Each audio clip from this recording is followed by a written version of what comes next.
வணக்கங்க. இன்றைக்கி நம்ம மாடி தோட்டத்தில் எவ்வளோ பூ பூத்துருக்காங்க, காயெல்லாம் எவ்வளோ இருக்குது பார்க்கலாம் வாங்க. எனக்கு பிடிச்சதுலேயே அந்த டேபிள் ரோஸ் தாங்க ரொம்ப ரொம்ப பிடிச்சிருக்கு. எவ்வளோ அழகாக இருக்காங்க பாருங்கள், செம்மையாக இருக்காங்க.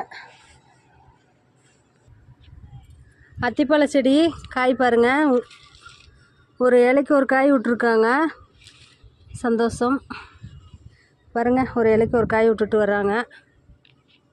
பாரிஜாதம் 2 பூ இருக்குங்க. அப்படியே பாருங்கள், இங்கே ஒன்று இருக்குது,